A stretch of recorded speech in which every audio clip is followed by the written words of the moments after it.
collectif qui a dirigé des travaux collectifs autour de l'œuvre de François Julien et qui est la personne la mieux placée pour venir parler de lui. Alors, la difficulté, c'est que j'ai demandé aux intervenants de faire une autobiographie intellectuelle, ce qui est difficile quand on doit parler de quelqu'un d'autre. Donc, on a essayé, en parlant, de concevoir qu'elle intègre la pensée de François Julien à son propre cheminement. C'est un petit peu original, mais ce matin, vous avez une démarche très originale, vous avez encore une démarche très originale. Bon, François Julien, pour le dire rapidement, c'est l'écart entre la pensée chinoise et la pensée occidentale, ce qu'on appelle la philosophie. Il est aristotélicien initialement, et il a une œuvre très, très, très importante. J'ai exceptionnellement autorisé Nathalie Schnur à utiliser un PowerPoint, car vous savez, mes élèves en tout cas, que je ne suis pas un adepte. Je suis plaisante. C'est une plaisanterie. Vous m'entendez? Bonjour à tous. Bonjour. Merci beaucoup Yves Humann de votre invitation. Voilà, je parle aujourd'hui du travail de François Julien. Je suis très honorée que vous m'ayez fait cette invitation. Merci aussi beaucoup de votre initiative à organiser cette journée, qui en effet en ces temps, je pense, peut nous donner des outils pour penser les questions de l'obscurantisme dont vous avez parlé tout à l'heure. Donc je suis vraiment ravie d'être là. Pour vous parler donc du travail de l'écart entre pensée européenne et chinoise à la création de communs. Dans ce titre, en fait, j'aurais pu mettre entre parenthèses entre pensée européenne et chinoise. Non pas que François Julien ne se serve pas de la pensée chinoise, il s'en sert énormément, mais c'est juste que ce travail de l'écart, qu'il a développé par l'approche de la Chine, en contact avec la Chine, peut nous servir à tous, tous les jours, pour penser l'identité culturelle, l'identité nationale, c'est une question qui est en cours. Donc, moi aujourd'hui, comme Humann vous l'a dit, je n'interviens pas en tant que spécialiste de la pensée chinoise, j'aurais beaucoup de mal à le faire, ni en tant qu'intellectuel, je suis en cours, mais là aussi, la route est longue, mais en tant que jeune adulte, à l'identité complexe, sûrement comme la plupart d'entre nous ici. Ce que j'entends par complexe, c'est un peu comme quand on utilise le mot complexe en chimie ou en physique, c'est d'origines diverses, ayant des parents et des grands-parents qui proviennent de lieux et de cultures différentes, et étant d'une religion autre que la religion dominante. Quand j'ai commencé à travailler pour la chaire sur l'altérité, donc la chaire de François Julien, je me posais beaucoup de questions sur qui j'étais, sur ce qui, parmi tout ce qu'on m'avait inculqué, m'appartenait réellement, ce que je devais assumer, ce que je devais défendre en fonction de l'héritage culturel, aux multiples identités que j'avais reçues. Pour vous en dire un petit peu plus sur moi, je suis française, mon père est israélien, mes grands-parents sont d'Europe de l'Est, donc principalement Pologne et Russie. Ma famille a vécu la Deuxième Guerre mondiale, donc la Shoah, et la partie de ma famille qui s'était installée en Autriche à la fin de la guerre, à Vienne, dans un camp de réfugiés, est partie vivre en Israël. Donc j'ai eu un peu d'éducation religieuse, on m'a appris à parler un peu quelques mots d'hébreu, un peu de yiddish aussi, qui est la langue parlée par les juifs d'Europe de l'Est. C'est un mélange entre l'allemand et l'hébreu. Aujourd'hui, je pense qu'on peut dire que c'est quasiment une langue morte. Tout ça en grandissant à Roanne, dans la Loire, pas très loin d'ici, et en étudiant dans un lycée où j'étais la seule personne juive, et ça m'allait très très bien. Mais la question que je me posais, c'était comment est-ce que j'intégrais tout ça dans ce que j'étais moi? Est-ce que le fait d'être affilié à cette culture devait définir qui j'étais, mes idées, mon discours? En quoi ce bagage devait-il agir sur ma vie? Quelle était sa place dans mon quotidien? Et quelle était ma place à moi et mon rôle vis-à-vis de toutes ces identités qui, chacune d'entre elles, me paraissaient figées et ne paraissaient pas pouvoir dialoguer? C'est en revenant d'un voyage de quelques mois en 2011, un parcours un petit peu sinueux, que j'ai commencé à travailler au sein de la chaire sur l'altérité de la Fondation Maison des Sciences de l'Homme, donc la chaire de François Julien. Pour la petite anecdote, François Julien ne sait pas se servir de son ordinateur, il a donc besoin de quelqu'un qui tape ses textes, et cette personne c'est moi. Ça peut paraître ingrat comme travail, mais en fait c'est plutôt intéressant vu que son travail est plutôt intéressant. Le premier texte avec lequel j'ai été en contact était celui de sa leçon inaugurale qui a eu lieu en décembre 2011, qui s'appelle L'écart et l'antre, qui est aujourd'hui publié aux éditions Galilée. Et c'est particulièrement de ce texte que je vais vous parler aujourd'hui, car c'est ce travail qui m'a permis d'envisager les différentes strates et origines de mon identité, comme autant de ressources fécondes, travaillant les unes au contact des autres, se questionnant mutuellement, s'interrogeant, se transformant, et donc me faisant moi-même muter et me transformer, et évoluer. Maintenant, je vais vous parler un petit peu de François Julien. Je pense que c'est pour ça que je suis là. Donc François Julien est d'abord... Donc François Julien est d'abord philosophe, donc helléniste, et ce n'est qu'à la fin de son parcours à l'école normale supérieure d'Ulm qu'il s'est intéressé à la Chine, qu'il est parti à la découverte de la Chine. Il a fait ce choix, bien sûr, par envie de découvrir la Chine, mais surtout parce que c'était le lieu qui lui offrait le plus d'extériorité par rapport à la pensée européenne, de par sa langue, de par son histoire et de par sa culture. Donc déjà, de par la langue, le chinois est une des rares langues n'appartenant pas au grand ensemble indo-européen, comme on en a parlé ce matin. À la différence par exemple du sanskrit, qui est une langue indo-européenne, qui était autrefois parlée dans le sous-continent indien, et j'ai appris tout à l'heure qu'elle était même parlée plus largement que dans le sous-continent indien. En cela, le chinois est une langue n'ayant aucun rapport avec les nôtres. De par son histoire, on aperçoit des échanges commerciaux qui se sont opérés entre l'Europe, ou plutôt Rome, et la Chine par la route de la soie, à l'époque romaine, mais personne ne savait à l'époque qu'il s'agissait de produits chinois, et donc il n'y a pas vraiment eu de rapprochement entre les deux civilisations. Personne ne savait que c'était des produits made in China. Et de par la culture, il y a eu des missions d'évangélisation au XVIe siècle en Chine, mais qui n'ont pas abouti.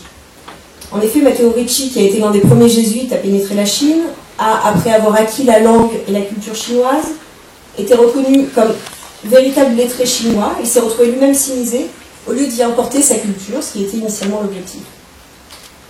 Voilà, là c'est sa tombe à Pékin. Voilà, reconnu comme lettré chinois, et donc la mission a été un peu en éclat. Ce n'est donc qu'au XIXe siècle, avec les guerres de l'opium, que l'Europe a entrepris de coloniser la Chine par la force. Les guerres de l'opium étaient des conflits motivés par des raisons commerciales, à savoir l'exploitation et la vente de l'opium. Elles opposèrent la Chine à plusieurs pays occidentaux, d'abord le Royaume-Uni, puis la France, les États-Unis et la Russie qui ont rejoint le Royaume-Uni. La Chine constitue donc, au regard de l'Europe, une culture, moins aujourd'hui, mais toujours encore, même si ce n'est pas très flagrant en surface, extérieure, donc à l'Europe, et pourtant on sait comparable en termes de développement et d'ancienneté. Même au XIXe siècle, c'était une culture très extérieure, mais qui était déjà comparable en termes d'ancienneté et de développement. François Julien ne fait pas du comparatisme qui consisterait à ranger les deux cultures dans un tableau bien ordonné où en haut du tableau on aurait des catégories qui se retrouveraient entre divers pays, entre diverses civilisations. Donc il ne fait pas ce type de travail, il ne fait pas du comparatisme, il se sert plutôt de cette extériorité chinoise pour faire émerger nos présupposés européens. Il s'en sert en fait comme d'un levier qui lui permet de voir, là je le cite, ce à partir de quoi nous pensons et que par là même nous ne pensons pas. Pour reformuler, sur quoi est basée notre pensée.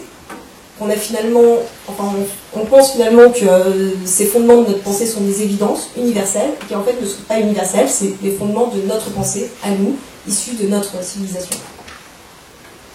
Donc les deux continents, avec leur langue, leur culture, se sont en effet construits de manière complètement extérieure l'un à l'autre. Pour comprendre un peu plus son travail en profondeur, on va voir dans un premier temps le concept d'écart, que François Julien a développé en vis-à-vis du concept de différence.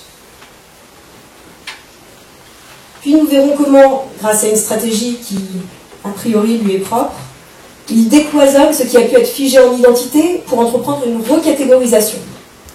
Enfin, nous verrons quelques exemples d'écart entre les pensées chinoises et européennes par le biais de notions qui, à nous, paraissent évidentes, mais qui, une fois passées en Chine, le sont beaucoup moins, comme par exemple l'idée de bonheur, l'idée de temps ou l'idée de vérité. Donc, première partie, différence entre le concept d'écart et celui de différence.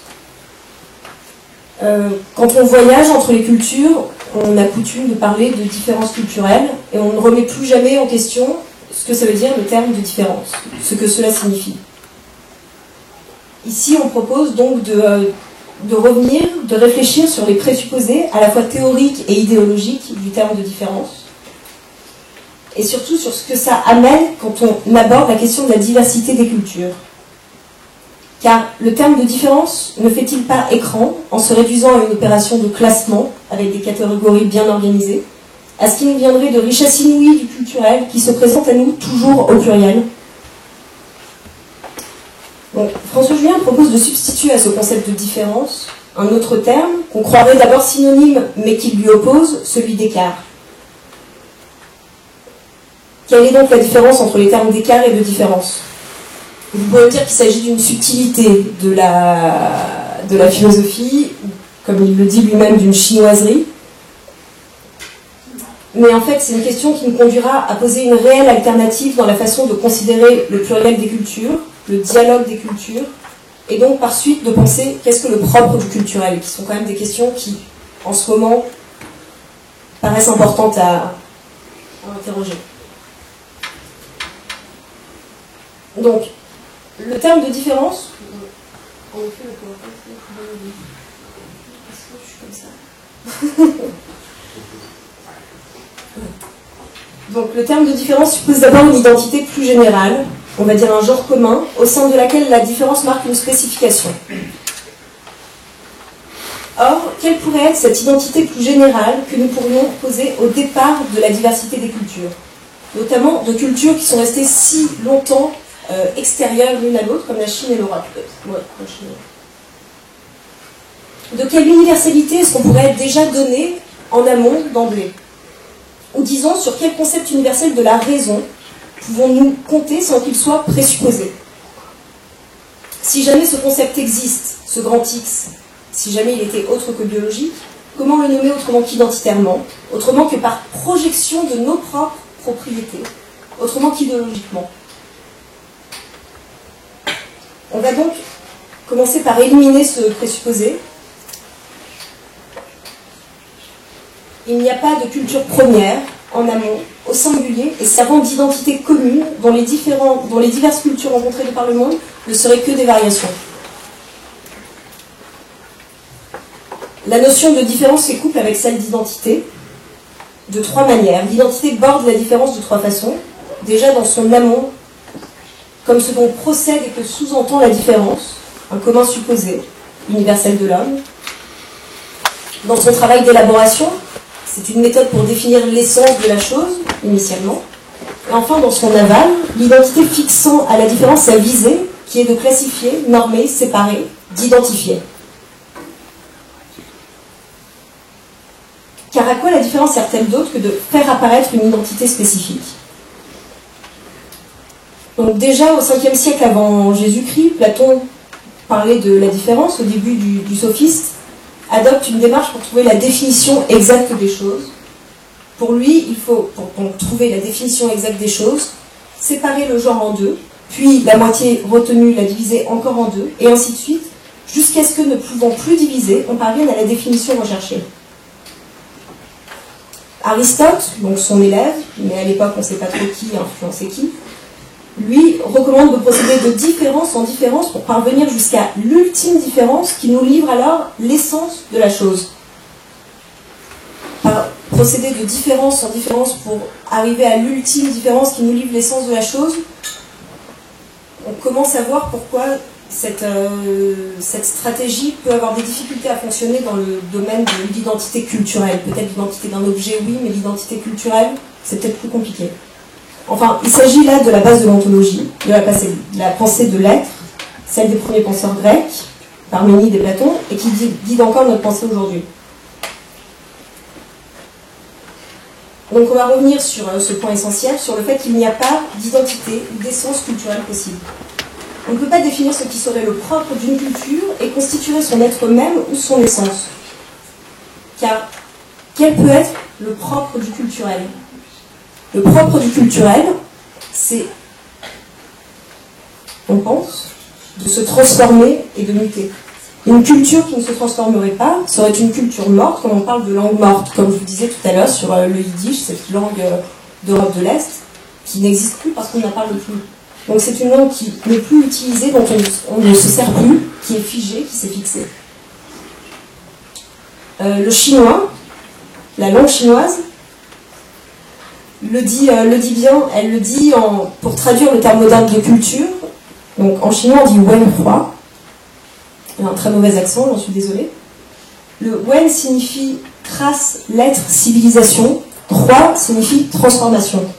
Donc les Chinois ont associé le terme de civilisation à celui de transformation pour dire culture. Que la culture est toujours en transformation et c'est ça qui la tient en vie. Et aujourd'hui, ce sujet de l'identité culturelle est complètement d'actualité, en cette période où tous nos politiques se questionnent sur ce que l'identité française ou l'identité nationale. Excusez-moi. Ici, François Julien soupçonne une erreur de concept, car on part en quête du noyau dur de la culture, d'un noyau pur, d'une identité fixe, figée, et ce justement par déni de sa nécessaire transformation. Nécessaire parce que c'est justement cette transformation qui maintient la culture en vie, en mutation. On va aller un petit peu plus loin dans ce procès du concept de différence. On va un peu l'interroger du point de vue de son présupposé méthodologique et ainsi que des usages que nous en tirons.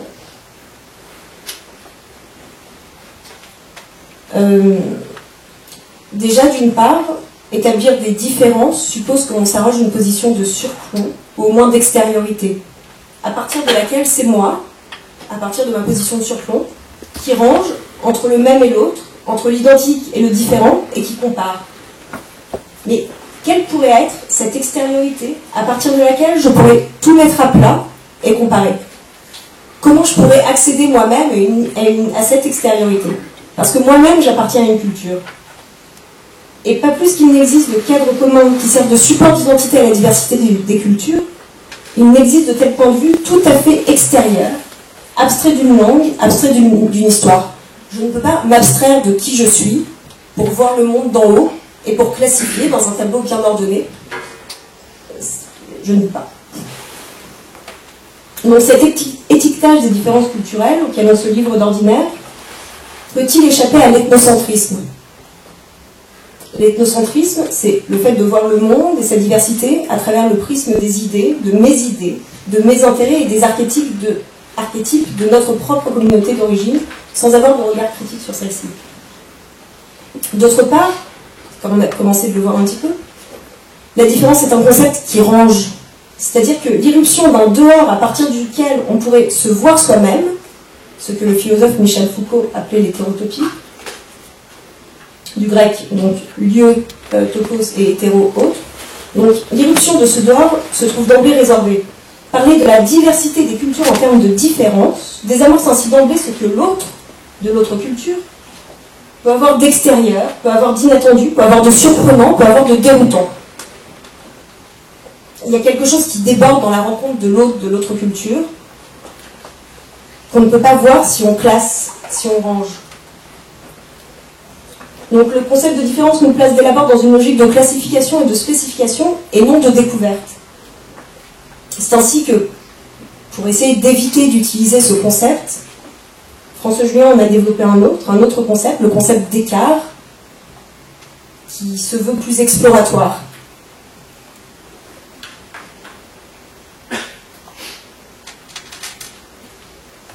Donc, la différence entre ces deux concepts se déploie en 3 points. Déjà, l'écart ne donne pas à poser une identité de principe, ni ne répond à un besoin identitaire. Le concept d'écart ouvre, en séparant les cultures et les pensées, un espace de réflexivité entre elles, dans lequel se déploie la pensée.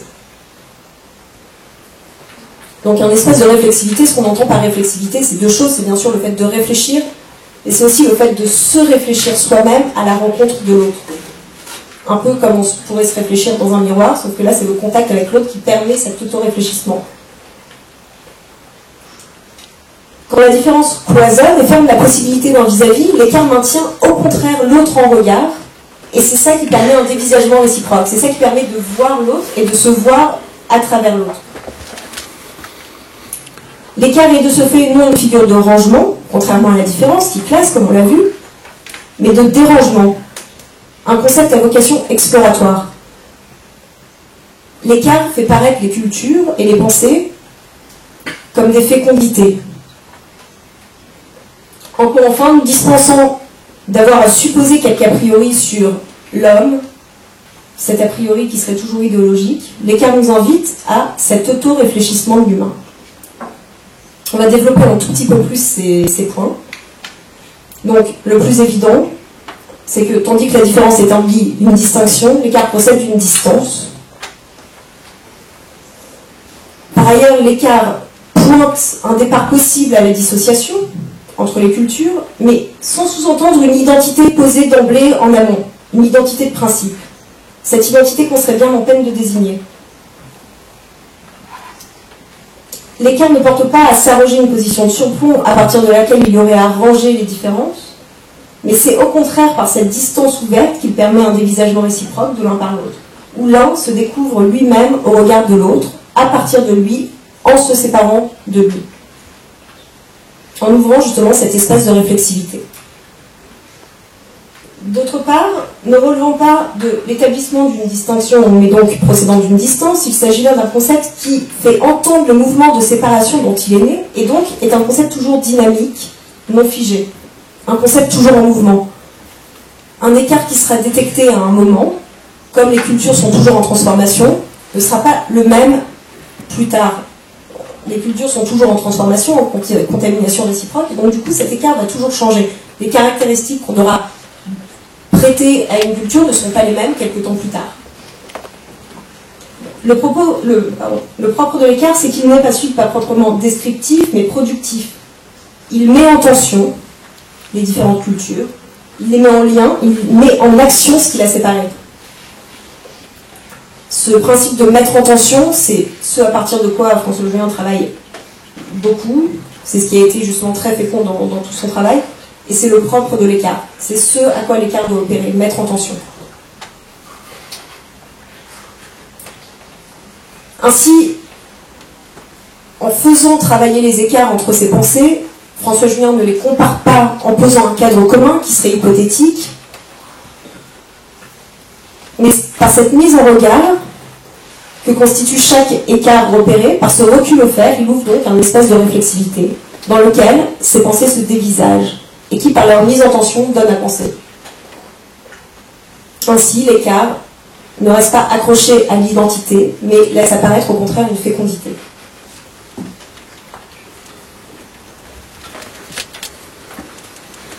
Donc, tandis que la différence, en effet, procède d'une opération de rangement, l'écart travaille en sens opposé. Et la question, c'est jusqu'où peut aller l'écart. Dans son livre L'écart et l'antre, François Julien donne ça comme exemple. En français, on dit faire un écart. Faire un écart, qu'est-ce que ça signifie? Ça signifie sortir de la norme, procéder de manière bizarre, improbable, incongrue, opérer quelques déplacements vis-à-vis de l'attendu et du convenu. Par suite, tandis que la différence est un concept classificatoire, la différence c'est bien l'outil des nomenclatures et des typologies, l'écart, au contraire, est un concept qui explore, exploratoire, à vocation heuristique, c'est-à-dire de découverte. C'est un concept aventureux. Ce qui a conduit François Julien à forger ce concept d'écart, c'est que, au lieu de demeurer du coup accroché à l'identité, qu'on ne peut pas essentialiser, celui-ci laisse paraître une fécondité. Il y a quelque chose qui se passe entre les cultures. Donc les cultures et les pensées ne s'y trouvent plus abordées en termes de rangement, selon une perspective identitaire et sélectionnant, on sait avec quel arbitraire, parmi les traits dits caractéristiques.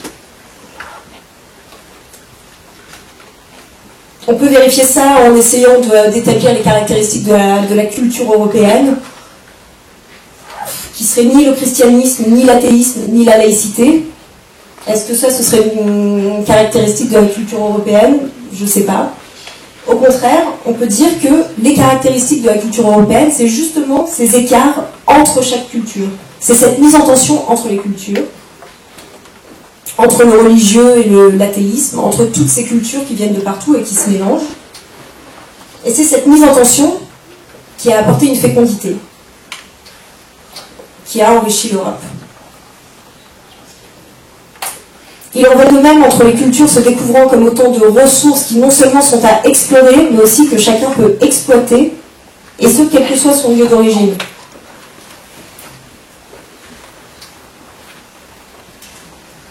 Car l'écart s'explore et s'exploite. François Julien ne défend donc pas une identité culturelle française, mais il propose de travailler à promouvoir des ressources culturelles de la France ou des ressources culturelles de l'Europe, et donc tout sujet venant d'une autre culture peut également tirer parti. Et ce, bien sûr, réciproquement. Je vais pouvoir tirer parti des ressources culturelles que chaque sujet qui viendra d'une autre culture apportera en France.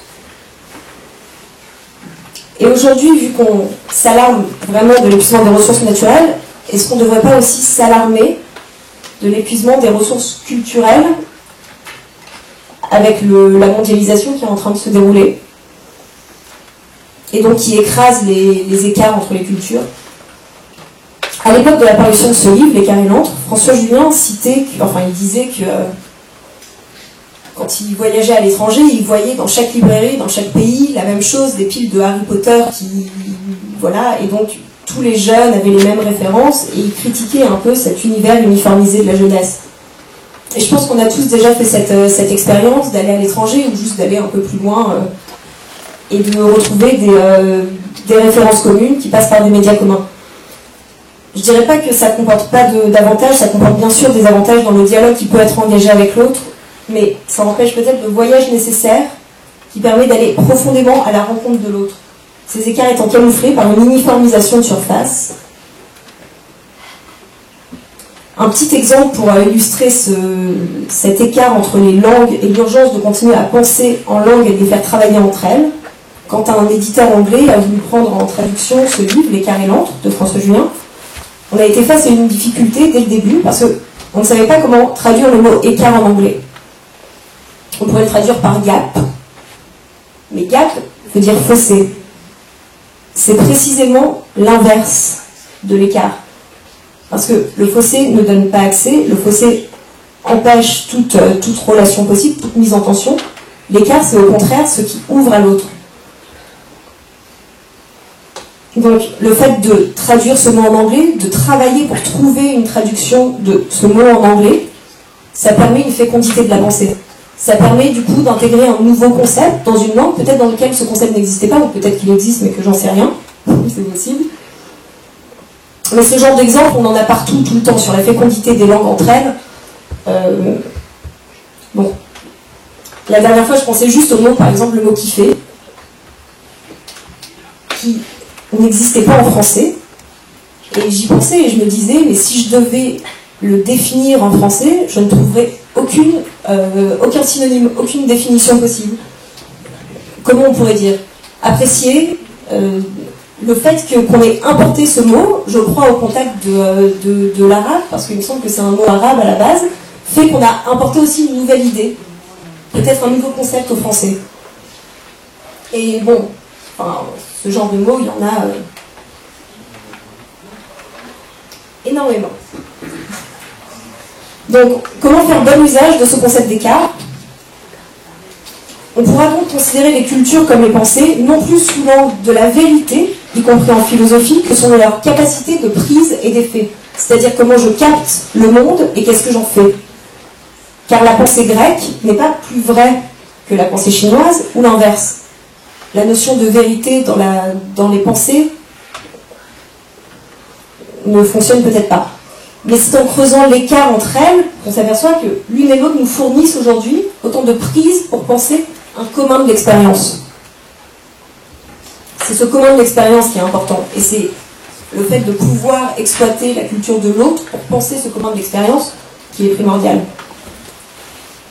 Dans son chantier, François Julien a été conduit à considérer comment la pensée grecque s'est rendue plus à l'aise à partir de ses propres choix, assimilant en parti pris pour penser, par exemple, la modélisation, la mathématisation, sur laquelle s'est fondée toute la science classique. Mais aussi, par contre-coup, comment elle s'est retrouvée comme handicapée au regard de la pensée chinoise, pour penser par exemple les phénomènes de transformation et de transition, ou les phénomènes d'influence. Son travail permet aussi de considérer quel a été le profit déployé par l'une, la pensée européenne, en s'attachant à penser la perception et la perspective, aussi bien que le profit déployé par l'autre, la chinoise, s'attachant à penser la respiration. Donc on en sera donc ici à percevoir pourquoi détecter et faire travailler les écarts entre les cultures, comme entre les pensées chinoises et européennes, ne signifie pas opposer les mondes entre eux, comme il conduit la différence dans son projet identitaire.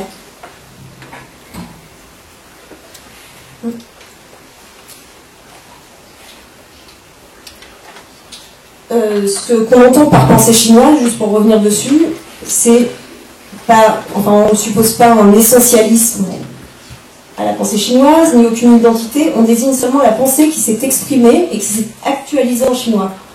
On ne lui suppose pas non plus un certain déterminisme de la langue sur la pensée, mais c'est que la langue, elle aussi, est ressource, comme on l'a vu avec le mot gap, comme on l'a vu avec le mot kiffer, et comme avec plein d'autres mots. Et comme Platon l'a vu bien avant nous, quand il exploite la fécondité de la langue grecque, et d'abord celle du verbe être, qu'il dit être le plus petit de tous les mots, mais aussi le plus gros par ce qu'il produit, et que ne possèdent pas les Chinois, en tout cas pas dans le sens où nous on emploie. Les langues européennes, par le système de déclinaison et de modalités qu'elles organisent, par leur morphologie et par leur syntaxe, donnent à choisir chaque fois dans un système de cas, et par suite donnent à construire dans la pensée. Et c'est comme ça que l'architecture hypothético-déductive a pu se développer. Ici, on peut aussi mesurer un écart ouvert avec la langue chinoise, qui, elle, est sans conjugaison ni déclinaison, et qui ne construit pas, mais qui fait jouer des corrélations, qui privilégie la polarité, les fameux yin et yang, que j'expliquerai rapidement après. De même que sans conjugaison, la langue chinoise est à l'aise pour faire entendre l'infinie processivité des choses faisant sourdement leur chemin, le Tao.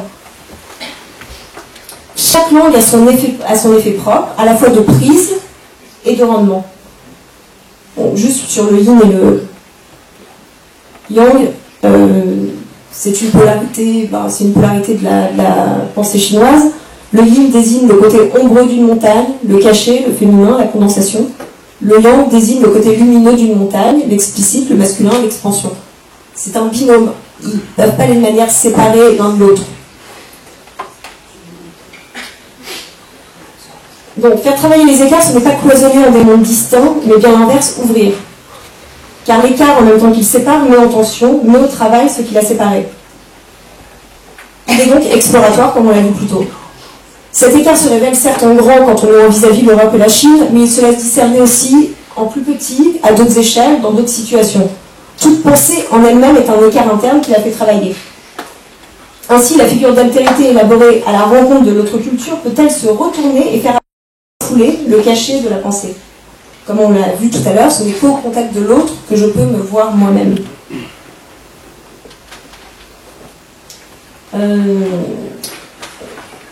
Donc certaines cohérences en s'imposant en enfouissent d'autres, et celles-ci se découvrent dès lors qu'on peut sortir de nos perspectives assimilées et qu'on a sédimenté en évidence.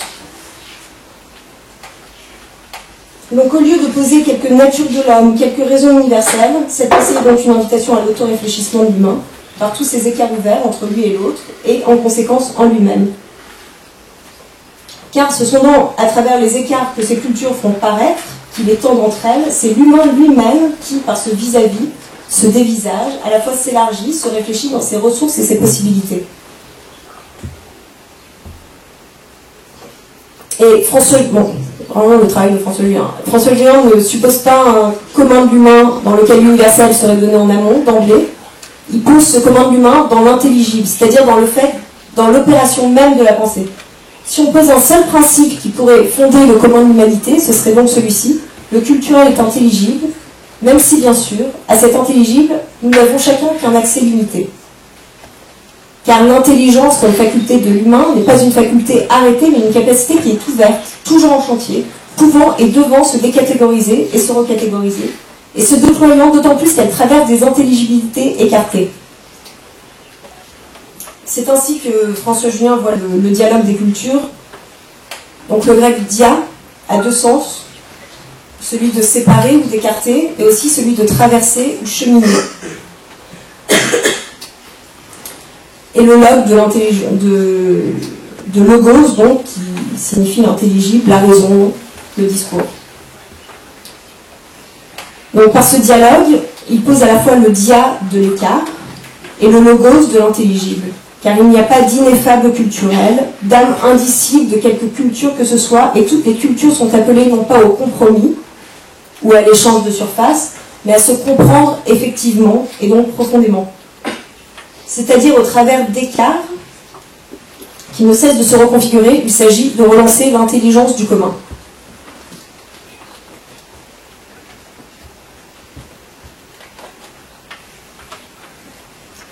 Donc, comme on l'a vu, s'il y a une leçon à tirer du détour par la Chine de François Julien, c'est qu'on ne peut plus se reposer sur des notions dites universelles. En effet, cette universalité peut être un horizon, si on le souhaite, mais ça ne peut pas être considéré comme un point de départ. Je vais développer assez rapidement quelques notions qui à nous paraissent évidentes et qui, en fait, après un détour en Chine, semblent déjà un peu moins aller de soi.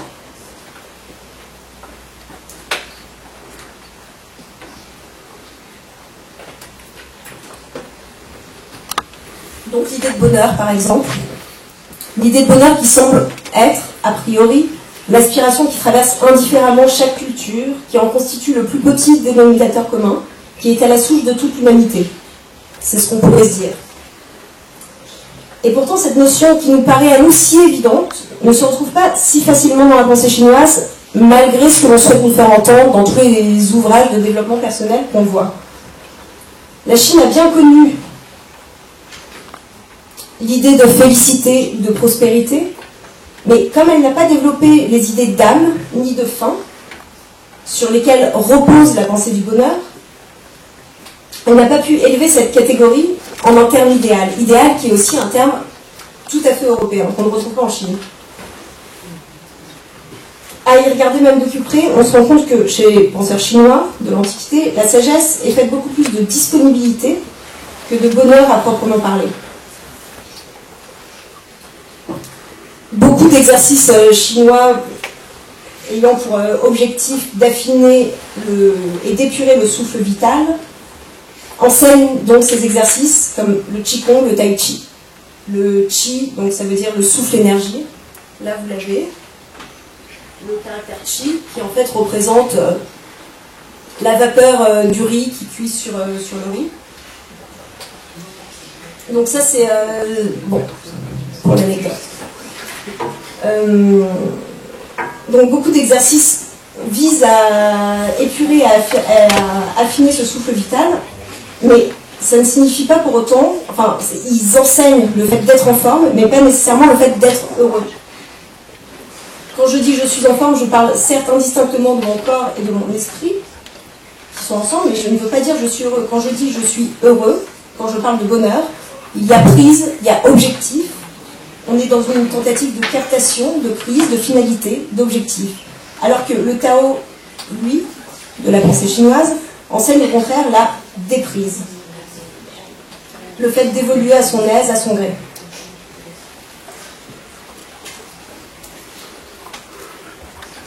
Pour entrer dans la pensée chinoise, il convient ensuite de suivre le développement de ses propres notions à la pensée chinoise et de ses questionnements sans présupposer que nos modes de cohérence concorde d'emblée avec les leurs. Nous avons déjà renoncé à cette représentation, qu'il n'y a pas de notion universelle d'une part et leur variation culturelle de l'autre. Car ce ne sont pas seulement nos grands philosophes que l'on ne retrouve pas tels quels en Chine, mais parmi les notions qu'on considère comme le plus générales, les plus basiques comme les invariants, telles celles de temps. Donc la Chine, j'y vais à tâtons sur ce sujet parce que j'avoue que je ne suis pas experte, donc je vous le dis. Donc la Chine n'a pas pensé un temps homogène qui serait extérieur, comme les Grecs l'ont fait. Les Grecs l'ont pensé à partir d'une physique du mouvement des corps et de leur déplacement dans l'espace. La Chine, elle, a pensé la saison d'un côté, moment, occasion, circonstance, et la durée de l'autre, la durée se couplant avec l'espace. Donc, il n'y a pas eu de vision métaphysique, enfin, extérieure du temps, homogène. Non. Un des marqueurs de cet écart est la conjugaison qui est présente dans toutes les langues indo-européennes et qui n'est pas présente en chinois. Alors, certaines théories de sinologie, ne pouvant, ne voulant, ou en tout cas n'étant pas d'accord avec cette théorie-là, ne pouvant admettre que les Chinois n'aient pas envisagé ce concept universel du temps, présupposent qu'ils en auraient eu au moins la notion implicite. Bon, mais on peut se demander pourquoi il ne l'aurait pas développé plus que ça. Et cela fait surtout ressortir, justement en se mettant à la place de l'autre, ce qu'a la pensée européenne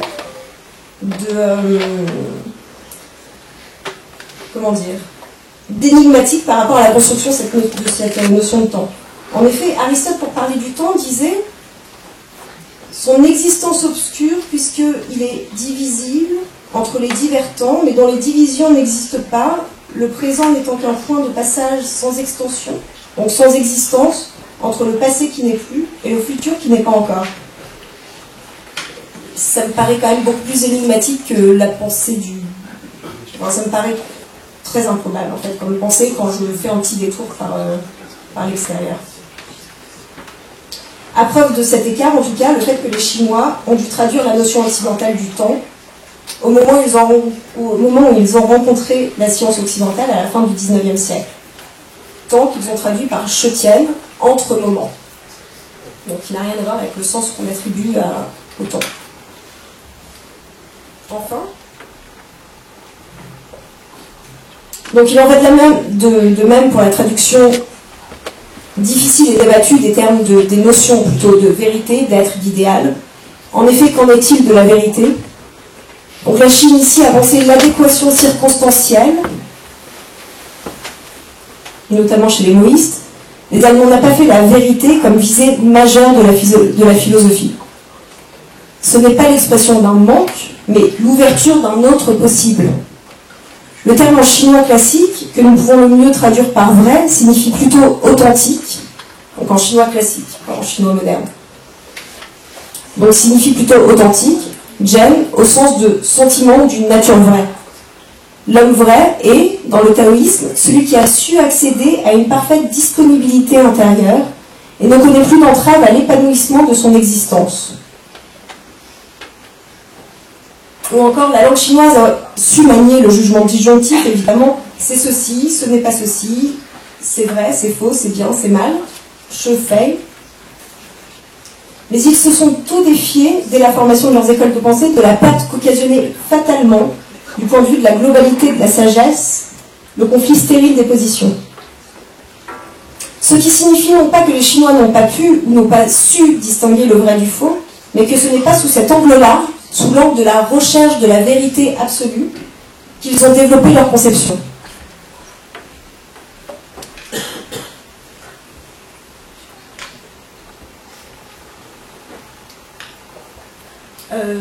Pour conclure, je vais simplement vous lire quelques passages d'une lettre que François Julien a reçue de la part d'une consultante chargée du vivre ensemble dans les villes du Blanc-Ménil et de la Courneuve. Donc c'est des villes du 93, de la Seine-Saint-Denis, à côté de Paris, dont vous avez sans doute entendu parler. Juste pour montrer que non, ce n'est pas une chinoiserie de la philosophie que de développer ce concept d'écart, mais il y a une vraie nécessité au quotidien, dans notre politique, et il y a des vrais usages à en tirer. Bon, il faut savoir que le ton est souvent ironique et que je ne suis pas toujours d'accord avec ce que cette personne dit, mais bon, voilà, c'est une consultante politique du 93. Il y avait urgence. Précarité, chômage, haine, communautarisme, salafisme, rêve d'un communisme zombie renaissant de ses cendres, valeurs de la République en berne, RERB bondé et toujours en panne, camp de Rome, violence conjugale, trafic de drogue, taux d'abstention irréel, Front National. On avait la vague intuition que les kermesses, basées sur l'échange de recettes de cuisine, samosa, vs nem, vs tiramisu, vs choucroute, vs couscous, arrivaient à bout de souffle. Il ne suffisait pas de juxtaposer la maman tamoule avec la maman sénégalaise et avec la maman française pour qu'au travers de la cuisine du monde se passe le miracle de l'universalité du goût pour de valeurs universelles. On tentant encore et encore de produire des festivals de la musique du monde, des rencontres de la citoyenneté du monde, des réunions de voisinage du monde, on mélangeait tout le monde en secouant très fort, comme une bouteille d'orangina, rien n'y fit, tout le monde s'en fichait royalement. Il fallait inventer... c'est ironique, je préfère le dire. Il fallait inventer la ville-monde, la ville qui aurait montré à tous ce que devait être une ville au XXIe siècle, l'affirmation des valeurs universelles, car comme l'évidence le démontre, il existe des valeurs universelles, qui sont les nôtres, et nous, coûte que coûte, voulons en démontrer les usages. Bon, après, je vous fais grâce de quelques paragraphes où elle explique comment elle a rencontré le travail de François Julien, blablabla. Pas intéressant. Je comprends. Je recite. Mais pour que cela ait des chances de fonctionner, il fallait, comme vous le dites, sortir de la paresse, faire cesser les attitudes fainéantes. Alors je tentais d'émettre un nouveau paradigme et l'on voulu m'imposer en sociologue des identités migrantes mondiales. J'ai résisté, personne ne voulait comprendre là où je voulais en venir. Comment ça? Abandonner l'affirmation de nos valeurs universelles? Non mais ça va pas. Se déplacer mentalement, reformuler, mettre en tension? Non, non. Il fallait rester dans les habitudes amorphes. L'on me fit comprendre que je n'avais pas les épaules pour penser la ville du monde, la Courneuve du XXIe siècle. Je m'éloignais trop des kermesses festivals du monde vivre ensemble. Voilà, vous pouvez méditer là-dessus.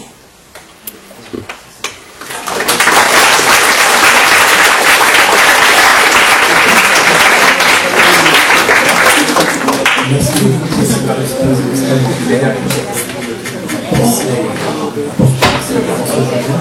J'avais entendu François Julien une fois faire une conférence. Je aussi bien suivi je pense qu'on a kiffé. Si vous avez des questions à poser sur les arguments.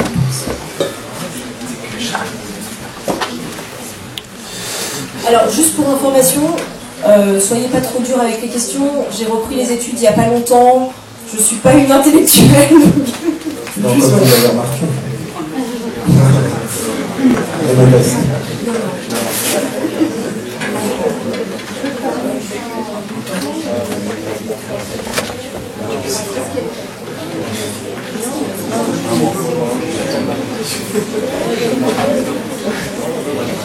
Bonjour, je suis impressionnée de voir une jeune fille qui a fait des réflexions tellement approfondies. Merci bien de nous partager tout ça. Ce qui m'a le plus impressionné, que vous avez parti par une réflexion qui était vraiment un bon point de vue quand on parle de extériorité. Pour moi, ça veut dire un plan global par rapport aux choses. En fait, à la fin, tout ça était bien jusqu'à ce moment-là que vous avez commencé de parler de tout ce qui est Chine, tout ce qui est la philosophie chinoise, que vous ne connaissez pas du tout. Vous avez parlé d'une énigme. Pour vous, le Xi, c'est une énigme. Parce qu'en fait, pour les Chinois, le Xi, ça veut dire l'unité en dynamique. Vous comprenez? C'est pas une... Alors, j'ai parlé d'énigme sur la pensée du temps, mais dans le concept du Qi en Chine, c'est une unité du temps et espace qui est en dynamique. Vous comprenez, ça correspond totalement avec la théorie de Stephen Hawking du bout du monde et comment ça se passe actuellement. C'est la physique quantique et c'est pas du tout ce que vous avez fait comme réflexion. Mais c'est normal parce que vous n'avez pas approfondi tout ça. Après, vous avez peut-être raison, hein, je ne connais pas tous les points de vue, toutes les traductions, c'est d'énormes questions. Par contre, je travaille quand même avec François Julien, certes, mais aussi Esther Lin, qui a plusieurs doctorats, qui est chinoise, qui est taïwanaise, et qui m'a en effet jamais fait part de cette réflexion. Donc je lui en ferai moi-même part, je leur en ferai moi-même part, et votre information... mais non, mais je vous parle parce que la science actuelle, à Harvard, ici à Paris, il y a des universités qui se sont penchées, ils ont trouvé les preuves scientifiques qui prouvent que c'est vraiment ça. 5 siècles avant Jésus-Christ, on a employé des termes que pour les gens occidentaux, ils ne comprennent pas. Mais en même temps, ça correspond absolument à ce que représente la physique quantique, la médecine quantique et tout ce qui est actuellement la science d'acupuncture scientifique. Oui. Voilà. C'est pour vous dire que vraiment, Au début, c'était très bien, mais si vous allez comprendre mieux en profondeur tout ce qui est, c'est... Excusez-moi. Vous semblez assez compétente, effectivement. Merci. Et c'est toujours agréable d'avoir des gens compétents dans l'assistance. Monsieur Hilary voudrait poser une question. Juste avant de poser la question, je dis une remarque sur ce qu'on vient d'entendre. Si vous me permettez, moi je suis physicien. Astrophysicien et peut-être physicien. Et il y a des concepts qui se créent uniquement par la pratique continue de sciences, de physique. Il est impossible que les Chinois ou les Aristote ou les Grecs, les Perses, je ne sais pas qui, 2000 ans avant les sciences d'aujourd'hui, inventèrent une conception qui existe. Parce que les concepts ne tombent pas du ciel comme ça. Les concepts sont créés l'un après l'autre. Donc, si vous me permettez, je ne suis pas d'accord avec vous et je pense que ça, c'est pas vrai. Et concernant tout ce que vous avez dit, c'est très très intéressant. Avec ma manière de penser qui est plus pratique, plus expérimentale que tout ce qu'on fait, tout ce qu'on dit, tous les modèles qu'on utilise, il faut que ça aboutisse à quelque chose. Je voudrais vous poser cette question.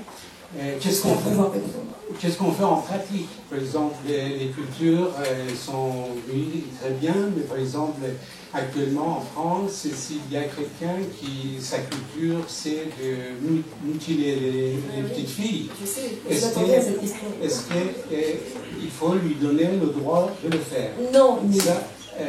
Donc, on arrive à un point, et donc tout ça, théoriquement, c'est très, très subtil. Je n'ai pas saisi tout ce que vous avez dit, mais c'est très subtil, très philosophique, mais finalement, ça doit donner un résultat. Qu'est-ce qu'on fait? Voilà. Il y a l'horizon du commun. Et je crois que ce que veut dire François Julien, c'est pas simplement c'est le contraire de l'exotisme. C'est-à-dire que ce qui nous intéresse dans la relation à l'autre, c'est cet écart sur lequel elle a énormément insisté. Et donc, l'horizon du commun indique que tout n'est pas forcément à apprendre dans la culture de l'autre, au contraire. C'est même la culture de l'autre qui nous amène peut-être à critiquer la nôtre et à voir ses insuffisances et à voir ses barbaries éventuellement, sa barbarie éventuellement. C'est ça, et donc il faut... je crois que c'est ça le sens. Il faut que le travail des écarts du coup soit fait dans les deux sens et qu'il y en ait fait une vraie... Avant de chercher à juger, chercher à comprendre dans les deux sens. Après, je suis complètement d'accord avec vous. C'est une belle théorie. En tout cas, il y a une mise en pratique qui est possible déjà dans des petites communautés, comme on a vu cette personne dans le 93 qui essaye de mettre ça en pratique. Ça passe pas toujours, mais effectivement, ça coince à un moment. C'est une théorie qui évite deux écueils, je trouve. Moi, je ne connais pas très bien François Julien, mais ce qui m'a intéressé, c'est qu'il y a l'écueil de l'universel abstrait, d'une part, qu'on évite, je trouve. Parce que l'universel, c'est l'horizon du commun, comme vous l'avez dit. Et puis, l'écueil du différentialisme systématisé, c'est-à-dire la différence, c'est admirable, ou la différence, c'est détestable, enfin bon, ces formes qui stigmatisent la différence ou qui assignent l'autre à différence. Et bon, il y a une œuvre à laquelle je pense aussi, c'est celle d'Emmanuel Levinas, mais il y aura quelqu'un peut-être tout à l'heure pour vous parler autrement, parce que c'est un petit peu rapide ce que je sais. Mais je crois qu'il est celui l'écueil, l'universel abstrait et le parti pris de la différence pour la différence culturelle, quoi, purement culturaliste. Il n'y a pas d'essence, justement. Il n'y a pas d'essence culturelle, c'est ça qui est intéressant. C'est un processus. Merci. Ce dernier échange qui met en relation notre débat avec le débat actuel en France, le débat politique, je dirais, sur l'identité nationale et les relations entre la culture française ou européenne et la culture arabo-musulmane, m'amène à une question en fait que je voulais déjà poser, mais précipite, je dirais, une question je dirais préjudicielle. Donc je me permets une sorte d'écart par rapport à la pensée de François Julien. Alors je précise tout de suite que François Julien, j'ai lu 3 livres de lui il y a bien longtemps sur les conseils d'un ami, dont l'efficacité, je crois, je ne retrouve pas le titre des 2 autres, et j'en ai tiré beaucoup d'intérêt et d'admiration. Je ne l'ai malheureusement pas suivi, je sais qu'il publie beaucoup, tous les ans, et il y a 2 personnes dans cette salle à qui j'en ai parlé, d'ailleurs. Et j'ai appris, merci, parce que même, je dirais, ayant lu, pas la plume à la main, mais ayant lu 3 ouvrages, j'ai appris beaucoup en vous écoutant. Alors, la question préjudicielle que je m'étais posée, que je pose, c'est est-ce que, je ne vais peut-être pas dire la méthode, mais l'approche, c'est plus vague, de François Julien, est applicable à d'autres couples culturels? Parce que vous avez commencé, je pense que cette question a été abordée par François Julien, mais comme je peux lui de lui, je ne sais pas. Est-ce qu'il traite de ce couple de culture, de civilisation européenne et chinoise?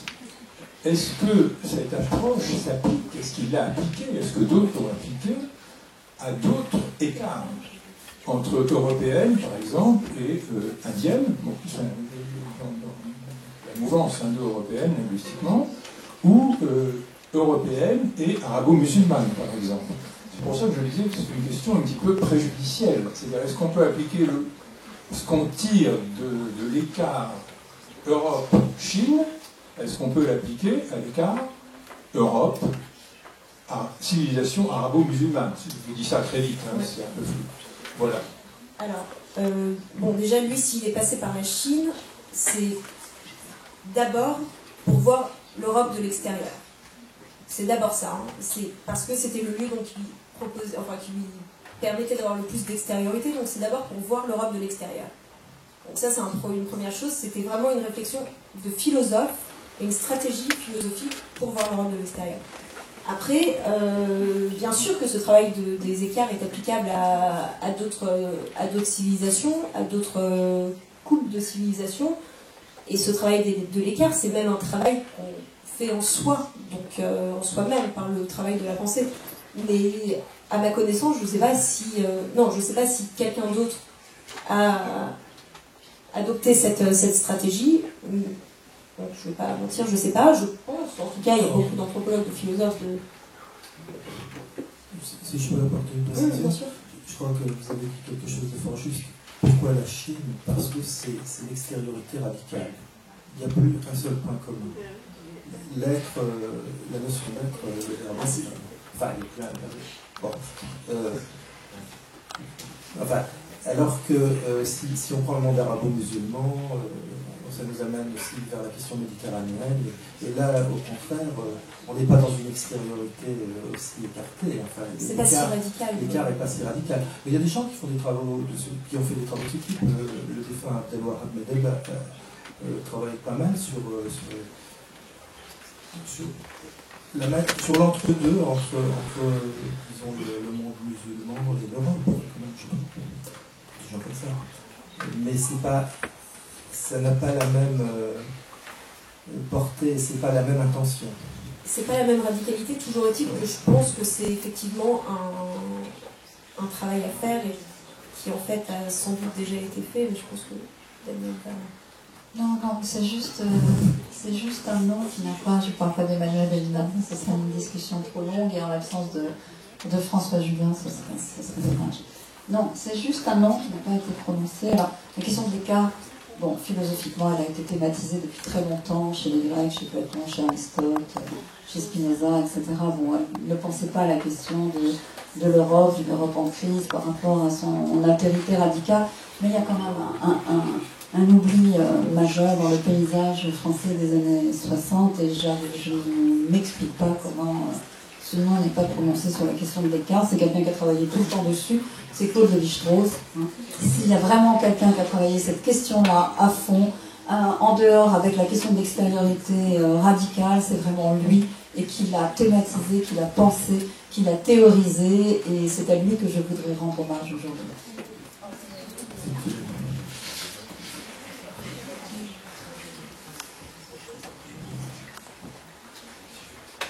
Moi, j'aimerais réagir et solliciter de vous, mademoiselle, quelques éclaircissements sur un point que j'ai trouvé frappant de votre exposé, celui au moment où vous avez dit qu'il n'existait pas dans le lexique chinois de termes appropriés pour dire ce que nous appelons communément le temps. Et le temps est évidemment une question centrale et cruciale pour chacun d'entre nous. Mais ne pourrait-on pas risquer l'hypothèse que si dans ce lexique chinois le temps semble absent, c'est en réalité parce qu'il va de soi dans une certaine conception de la fixité du monde, d'un monde qui ne serait pas comme le nôtre, comme celui que nous sommes accoutumés à penser et à nous représenter, constamment en progression vers un bonheur, vers un développement personnel, en progression vers une union à Dieu pour les métaphysiciens qui pensent à l'au-delà. Pour les Chinois, peut-être pas de progrès à espérer, mais une fixité de la situation du monde dans une civilisation plurimillénaire. Alors, un petit corollaire de ça, c'est quid de la manière dont les Chinois ont pu s'accommoder du matérialisme marxiste de l'histoire. Sur la progression, tous les exemples de progression que vous m'avez cités, le bonheur, le développement personnel, Dieu,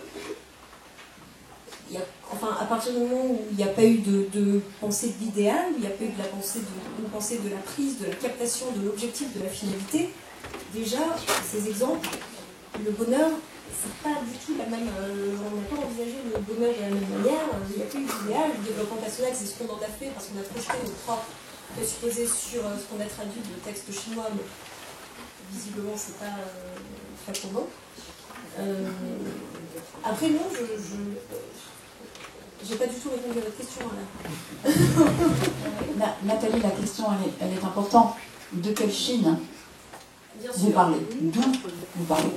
La Chine de Confucius, ou la Chine aujourd'hui qui a traversé deux impérialismes et qui aujourd'hui est aux avant-postes économiques et qui est du progrès. Et alors que devient oui, mais le type de discours donné ici, je pose la question à Nathalie. Le type de question, c'est-à-dire d'aller 10 ans et connaissant François Julien. Comment le frottement entre ce qu'on pourrait appeler choc des civilisations, que devient aujourd'hui ce type de dispositif, qui est évidemment très important, je suis pas sûre qu'il ait disparu, c'est pas du tout ça, mais par rapport à une situation qui n'est pas seulement contemporaine, c'est-à-dire qui ne date pas seulement depuis 2-3 ans, mais qui est en route depuis déjà un certain temps. C'est ça aussi qui me paraît important dans la réflexion de François Julien. François Julien, lui, il se base pas sur la Chine actuelle. Et ça, c'est pas un scoop. Enfin, lui, son terrain terrain, d'ailleurs, on peut parler de terrain en philosophie, c'est la Chine antique. Oui, effectivement, c'est l'égoïsme, c'est le taoïsme, c'est beaucoup de gens de Dieu, Confucius. Après, ce terrain, ça lui permet d'accéder à cette extériorité qui lui permet de voir l'Europe de l'extérieur. Mais effectivement, aujourd'hui, et c'est ce que je disais aussi tout à l'heure, ces écarts ne sont pas figés, ne sont pas fixés dans le temps, et aujourd'hui, les écarts sont évidemment pas les mêmes. Il suffit juste d'aller en Chine pour se rendre compte que le terme de temps maintenant existe parce qu'il est intégré à leur vocabulaire, et donc du coup, ils en ont la conception. Mais non, effectivement, on parle de Chine antique.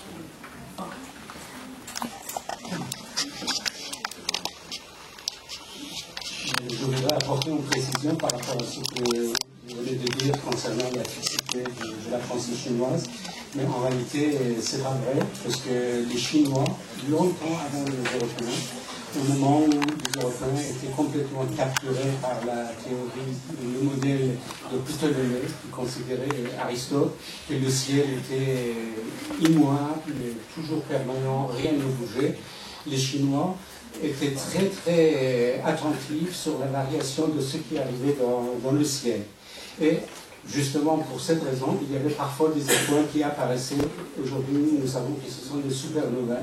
Ce sont des étoiles massives à la fin de vie qui explosent. Les Européens, par exemple, il y a 1054, il y a une étoile qui a explosé, qui est restée dans le ciel, même dans la journée. Les Européens, ils ne l'ont pas vu. La question, pourquoi ils ne l'ont pas vu? Les musulmans non plus, ils ne l'ont pas vu. Les Chinois, ils l'ont vu. Et il y a beaucoup d'exemples parce qu'ils pensaient, justement, c'était la pensée terroriste qui liait le sort de l'empereur au ciel. C'est-à-dire, l'empereur était toujours à l'écoute du ciel pour recevoir des signes. Donc il y avait des astronautes tout le temps, nuit par nuit, ils scrutaient le ciel.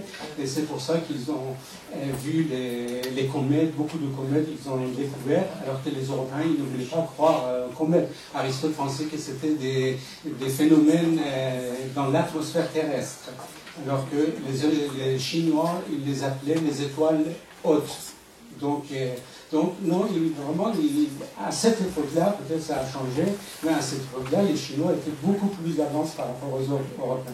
Et dans ces circonstances, je ne sais pas comment, peut-être vous avez raison, mais j'ai aucune idée là-dessus, comment les gens qui attendent quelque chose à l'avenir, ils n'ont pas la notion de temps. Peut-être, ce n'est pas le mot, mais je ne sais pas.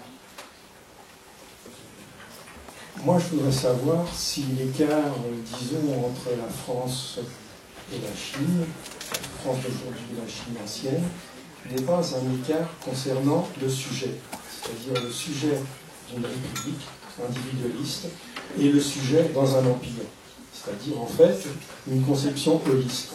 Et à ce moment-là, le marxisme-léninisme version chinoise pourra très bien, comme il le fait, se couler sur une version impériale, holiste, mais toujours, qui est une structure absolument non démocratique. Et effectivement, le moi-sujet, l'individu, enfin la Chine a pensé le relationnel, l'humain, mais sans le L', le moi-sujet, n'a pas été pensé en Chine. Donc du coup, effectivement, ça peut expliquer ça peut expliquer la politique actuelle, ça peut expliquer juste des sens et des routes que la Chine a pris aujourd'hui, parce que c'est une question qui ne s'est pas posée. Juste le pronom personnel « je », le « moi », a mis du temps à être intégré, enfin, au vocabulaire. Après, je ne suis pas plus précise que ça, et j'en suis désolée, je travaille sur le travail de François Libre, donc c'est un peu compliqué. Mais effectivement, le « moi-sujet », comme nous, on a Marc Aurèle, enfin énormément de penseurs qui ont pensé le moi-sujet en tant qu'entité forte, ancrée, tel un rocher dans l'océan, je ne sais plus exactement dans quel texte, exactement ce qu'il disait. En tout cas, c'est une question qui a été vraiment pensée ici. Donc du coup, la liberté, et vu que le moi-sujet dans la Chine antique n'a pas été pensé, mais autre chose a été pensée, c'est-à-dire que vu qu'eux, ils ont pensé la relation, la corrélation, le yin et le yang, la relation a été pensée là-bas, alors que nous, on a attendu vraiment plus longtemps pour penser philosophiquement la relation. Donc c'est pas... Peut-être qu'il n'y avait juste pas les conditions de possibilité pour que le sujet soit pensé, mais effectivement, le sujet a mis plus de temps à être pensé là-bas, et peut-être qu'il y a eu attente de confrontation avec l'Europe pour que ces sujets soient pensés. Donc effectivement, ça explique sûrement, peut-être, je ne peux pas savoir si ça explique ou pas, mais ça peut être une cause de... Je crois qu'il y a un cocktail détonnant, justement, comme on remarque, puisqu'on a à la fois la forme presque la plus libérale au niveau économique et puis la moins libre au niveau politique. Et je crois que c'est aussi la pensée chinoise qui le permet. Je pense qu'on pourrait peut-être, d'une certaine manière, parce que d'abord il y a ce problème du sujet, et puis il y a aussi le processus, finalement, se couler dans le processus de la mondialisation et du libéralisme économique, ça peut être finalement aussi un des effets pervers. Enfin, là je fais de la spéculation, enfin, je m'aventure un peu dans un terrain, mais ça peut aussi faire partie de l'esprit chinois. Autrement dit, c'est une tension qui pourrait perdurer, contrairement à ce qu'on peut penser généralement. C'est étonnant qu'elle dure déjà aussi longtemps, parce qu'en général, il semble, je ne sais pas si ça va être validé par d'autres que moi, mais il me semble qu'en général, ce type de tension n'existe pas longtemps, si elle existe, ou même si elle a existé sous le temps. Il y a toujours un moment où les libertés économiques réclament la liberté politique, enfin, ou alors la liberté politique va évoluer vers la liberté économique. Enfin, là, c'est vraiment quelque chose de paradoxal et qui pourrait peut-être être effectivement plus durable que qu'on imagine. Simple que je suis peut poser une question simple avec des mots simples. On a employé ici des mots simples. Voilà, j'ai beaucoup apprécié votre introduction lorsque vous avez parlé de la découverte de soi à travers le rapport à l'autre. Et j'ai envie de vous poser une question à tous les deux, à vous madame et à Yves. Qu'est-ce qu'on apprend de soi à travers son choix de lecture, à travers son choix d'auteur?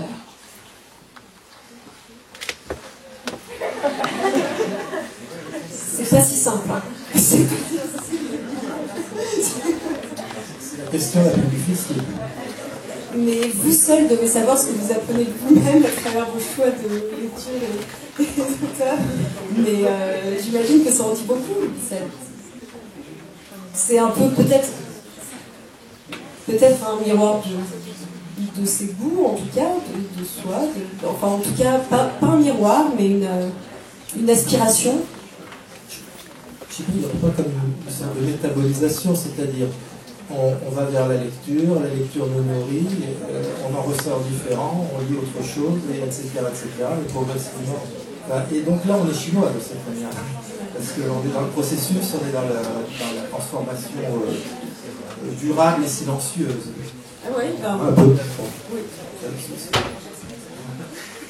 Bon, on va arrêter parce que il faut que Daniel Cohen-Lévinas puisse se préparer.